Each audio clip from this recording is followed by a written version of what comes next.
പഹൽഗാം ഭീകരാക്രമണം കൊണ്ട് പാക് ഭീകരവാദികൾ ലക്ഷ്യം വെച്ചത് രണ്ട് കാര്യങ്ങളായിരുന്നു. ഒന്നാമത്തത് ജമ്മു കാശ്മീരിലെ മുസ്ലിമീങ്ങളുടെ സർവ്വ പിന്തുണയും ആർജിച്ചെടുക്കുക, നേടിയെടുക്കുക. രണ്ടാമതായി ഇന്ത്യ രാജ്യത്തിന്റെ വിവിധ പ്രദേശങ്ങളിൽ ഹിന്ദു മുസ്ലിം കലാപങ്ങൾ സൃഷ്ടിച്ച് സംഘർഷങ്ങൾ ഉണ്ടാക്കി അതിൽ നിന്നും മുതലെടുപ്പ് നടത്തുക. എന്നാൽ ഒന്നാമത്തെ ലക്ഷ്യത്തിൽ അവർ സമ്പൂർണമായും പരാജയപ്പെട്ടുപോയി, ദയനീയമായി തോറ്റുപോയി. എന്നാൽ രണ്ടാമത്തെ ലക്ഷ്യം അവർ ഏറെക്കുറെയൊക്കെ പൂർത്തീകരിച്ചുവെന്നും പറയേണ്ടി വരും. കാരണം പഹൽഗാം ആക്രമണത്തിന്റെ മറവിൽ ഏകദേശം ഒട്ടുമിക്കവാറും BJP അധികാരത്തിലിരിക്കുന്ന മുഴുവൻ പ്രദേശങ്ങളിലും മുസ്ലിമീങ്ങൾക്കെതിരെ ഇന്ന് സംഘപരിവാർ ആക്രമണം അഴിച്ചുവിടുകയാണ്. ഈ ജമ്മു കാശ്മീരിലെ പാക് ഭീകരവാദികളുടെ ആക്രമണത്തെ മുസ്ലിമീങ്ങൾ പിന്തുണയ്ക്കുന്നുണ്ട് എന്ന അത്തരം തെറ്റിദ്ധാരണ പരത്തിക്കൊണ്ട് തെറ്റിദ്ധാരണാജനകമായ പ്രചരണങ്ങൾ പ്രചരിപ്പിച്ചുകൊണ്ട് വാസ്തവത്തിൽ മുസ്ലിമീങ്ങൾക്കതിൽ യാതൊരു പങ്കുമില്ല. വാസ്തവത്തിൽ ഇവിടെ നാം പരിശോധിച്ചു നോക്കുമ്പോൾ പാക് ഭീകരവാദികളുടെ അജണ്ട വിജയിപ്പിച്ചു കൊടുക്കുകയാണ് സംഘപരിവാർ ഇവിടെ ചെയ്തുകൊണ്ടിരിക്കുന്നത്. എന്നു മാത്രമല്ല, സംഘപരിവാർ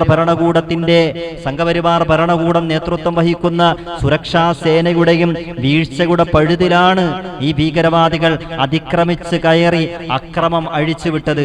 എന്നു മാത്രമാണോ, ജമ്മു കാശ്മീരിന്റെ ചരിത്രം നാം പഠിക്കുമ്പോൾ, ചരിത്രത്തിൽ ആഴത്തിൽ നാം ഇറങ്ങി പരിശോധിക്കുമ്പോൾ, സഹോദരങ്ങളെ, സുഹൃത്തുക്കളെ, ആ ചരിത്രപരമായ അധ്യാപനങ്ങളിലേക്ക് നാം കണ്ണോടിച്ചു നോക്കുമ്പോൾ 2014 ഇന്ത്യ രാജ്യത്തിന്റെ അധികാരമണ്ഡലത്തിലേക്ക് BJP ഗവൺമെന്റ് കടന്നു വന്നതിന് ശേഷം ജമ്മു കാശ്മീർ എന്ന മനോഹരമായ പ്രദേശം അശാന്തിയുടെ താഴ്വാരമായി പരിവർത്തനപ്പെട്ടുവെന്നതാണ് നമുക്ക് ബോധ്യപ്പെടുന്നത്. എത്രയോ കലാപങ്ങൾ, എത്രയോ അക്രമങ്ങൾ ആ ഭൂമികയിൽ സംഘപരിവാർ സ്പോൺസേർഡായിട്ട് തന്നെ എത്രയോ അക്രമങ്ങൾ നടന്നു. നാം പരിശോധിച്ചാൽ നമുക്കത് ബോധ്യപ്പെടുന്ന കാര്യമാണ്.